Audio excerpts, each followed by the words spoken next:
Hi, I'm Ashley from Sunny Made, and today we are going to talk precuts.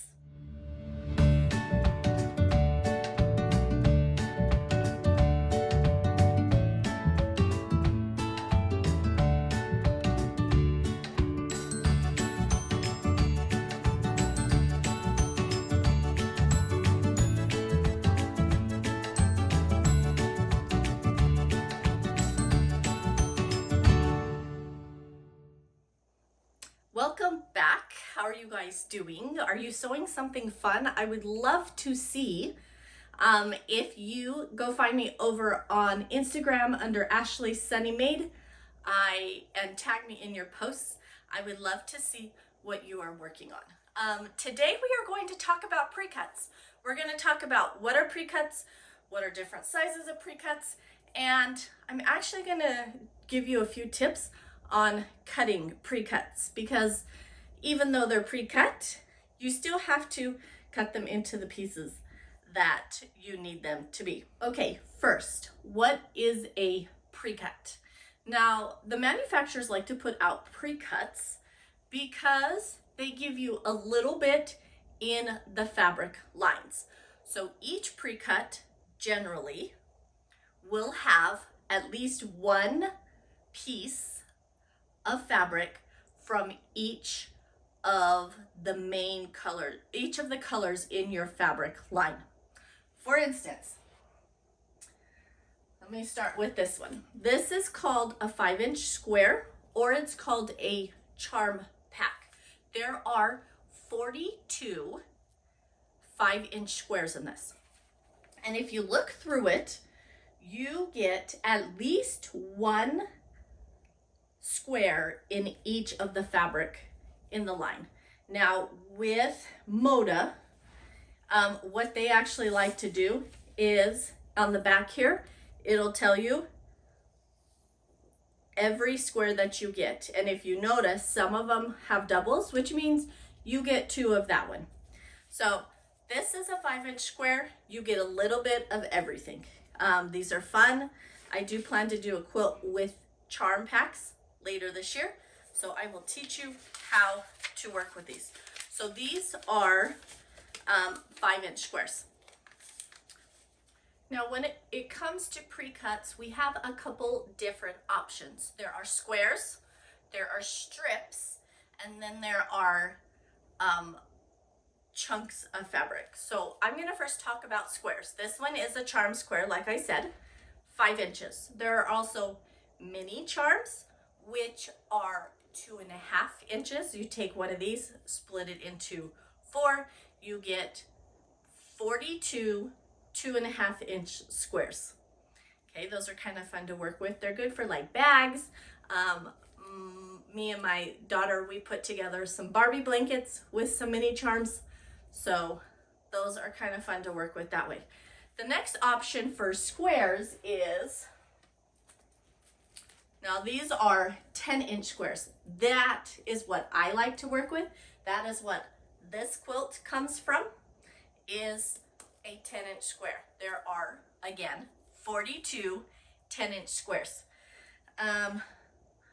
This is a Riley Blake one, but if you do it through Moda, they're a lot of times called layer cakes instead of 10-inch squares. I think these are called 10-inch stackers.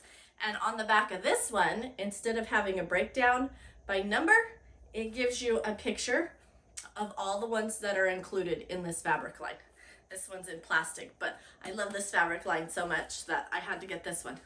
As a side note, if you want to get this quilt pattern sent to your email, I do put a link in the description box below, and you can get this sent. We're going to work on this here in a couple weeks.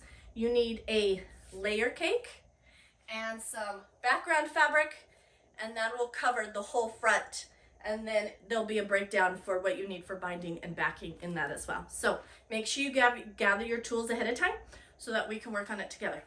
Okay, so here you have, again, 42 inches.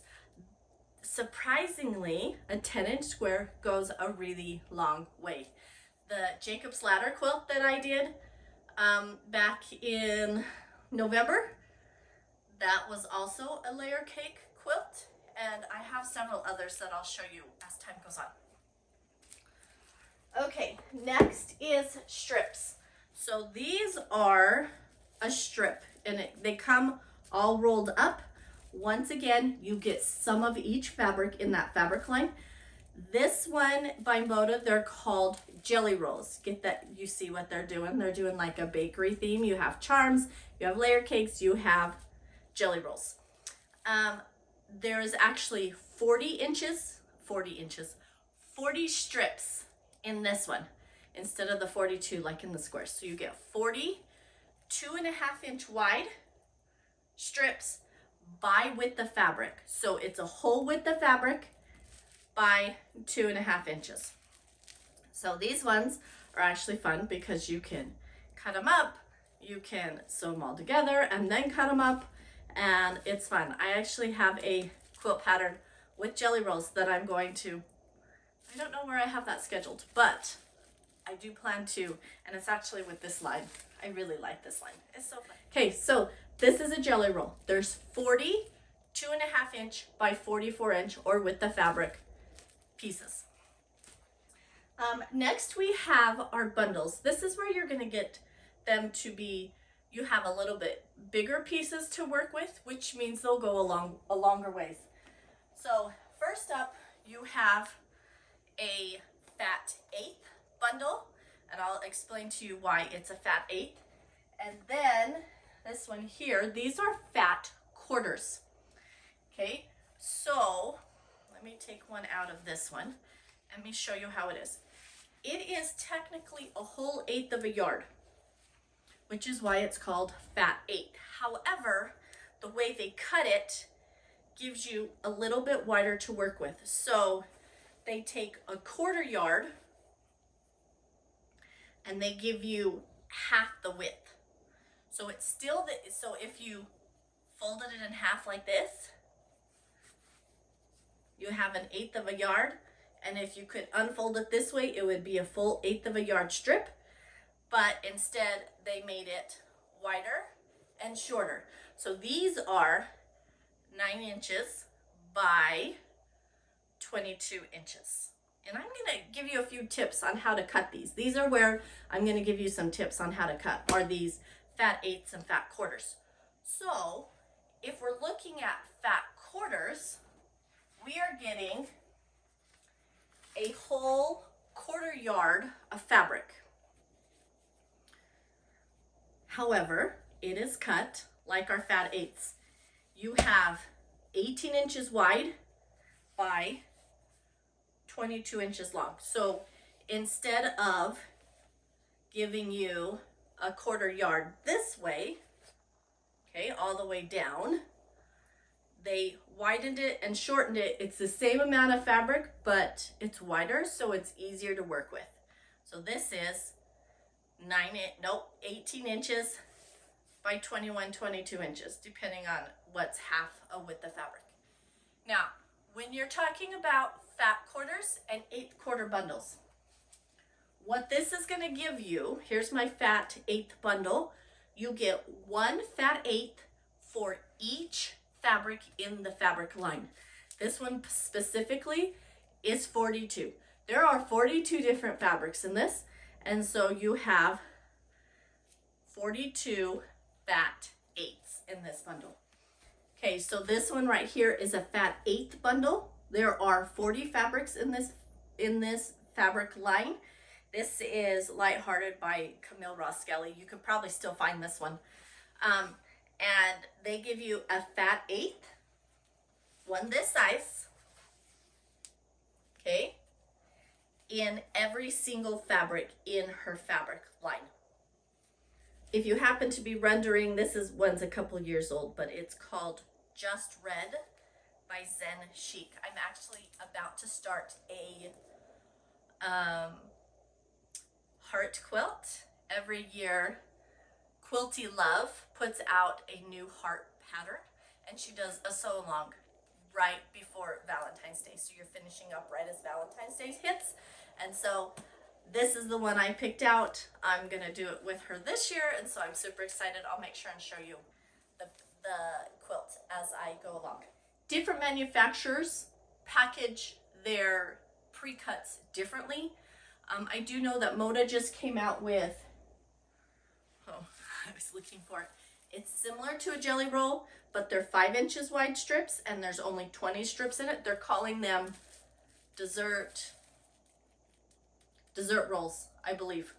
So those ones are fairly new and they're just coming out with them. Some of the manufacturers package their strips in packages instead of rolls. And each manufacturer has a different way that they label them. 10-inch stackers, layer cakes. I can't think of what the other one, 10-inch. So these are pre-cuts. Now I'm going to walk you through how you want to prepare your fabric to get ready to cut into it. I'm going to actually do that with my just red as I start to cut out my heart pattern. So I'm going to walk you through what you want to do to prepare this fabric to be cut. The first thing we want to do when working with pre-cuts like fat quarter bundles or fat eighths is we want to iron them. Did you guess that? I hope you guessed that, because I feel like ironing is such an important thing. It is important to iron them. So what you want to have is a nice hot iron. I have mine set on cotton. It's on full steam. Some people like to use starch when they're working with their fabric. I haven't ever tried starch, but either way, I'm sure it works. If you have creases that have been in your bundles for a while, for instance, my bundle I have had for a couple years. It's been sitting in a bin. I don't know how long before that it was put together. These creases have been here a while. So I'm going to start by ironing every single one of my fat eighth. And the main reason is, like I said, we're going to get all these creases out of them. That way, when we go to cut them, it's going to be a lot easier on us. I have taken shortcuts, because who hasn't? I've tried things all the ways they've told you not to do them, and this was one of them. And when I didn't iron them before I cut them, I came out with pieces that were misshaped. The folds got in the way, and it just made it really difficult. And then sometimes I even wasted fabric. So I have my iron nice and hot, got it filled up with water. I just have a regular ironing board. I did put my wool mat on top of it. I like the wool mat. I don't feel like it's any different than my regular ironing board, but I do like to put it up on it when I'm doing quilting fabric and I'm ironing my quilt blocks, because I just feel like it gets the heat from both directions. And it makes it nice and flat and nice and smooth. So I am going to go through and iron every single one of my fat eighths. You want to do this also with your fat quarters. Most of the squares are not folded. Every once in a while, depending on the manufacturer, you might come across some that are folded in half in their packaging. So you may need to hit your squares with it. When it comes to your strips, these are as if you took your fabric from the bolt and did a 2.5-inch strip. So there is a fold in one end, okay, just like you would see on a bolt of fabric. If you are cutting it with a single layer, you might want to go ahead and iron out that middle crease in it. But as a whole, you're not going to need to iron your strips. However, some manufacturers bundle them in different kinds of packaging. And so instead of around like those ones are, then they're folded in half or they're folded in a different way. So you may want to touch them with an iron as well. Also, another thought as I was talking, these ones here in the middle are folded kind of over a little weird. You may want to hit that middle part, those middle strips, with your iron. Now that we have these all ironed, it is time to get them ready to cut. So what we want to do is start by lining up our salvaged edge along a line in our cutting board, our cutting mat. And then we are going to line up all of the other pre-cuts that we want to cut at one time on top of it. I usually do 4, but some people like to do 3. Some people like to do more than that, but I think 4 is usually a good place to start, but you need to find what you can do for yourself. So I'm lining up all these salvage edge, smoothing it down. As you can see, these are slightly wider than 9 inches. These are the fat eighths. They're supposed to be 9 inches, and they're all cut slightly bigger so that we can trim them. When we go to the quilt store, you're not going to get straight lines. As much as they try to get straight lines, you're not going to get one. So then, once I line up the salvage edges together, I'm lining up the salvage edge along a line on my cutting mat, and then I'm putting the corner on a vertical line as well. The farther you get up to the top, the more it gets off. So these kind of are cut wonky and they actually go out to the right some. I'm then going to line up my ruler. This one is a 24-inch. It goes from the bottom of my fat eighth to the top of my fat eighth. I'm lining it up on a line, and then I'm going to take my rotary cutter and trim all the way along that edge. And it did not trim very well. I think it might be time for me to get a new blade. Okay, so here I am now starting with a square edge. It's trimmed this way all the way up, and it's lined up right here along the bottom. And now I can cut into it the way I need to for my pattern. Another thing you might want to do is trim off your salvage edge.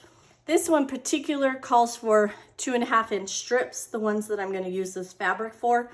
So I am just going to actually line up my ruler right here. It's 2.5 inches this way, and trim and cut right along the edge of my ruler. So this is what you want to do when you're working with fat eighths and fat quarters. You want to get them ironed, and then you want to get them trimmed so you're working with a nice square edge, straight edge of your fabric. That's all the tips I have for pre-cuts. If you have any questions, make sure you leave them in the comment section below, and I'll make sure and come back and answer them. Make sure you like and subscribe so you can get my videos straight to your inbox. And I hope you have a great week with lots of fun sewing. Happy sewing!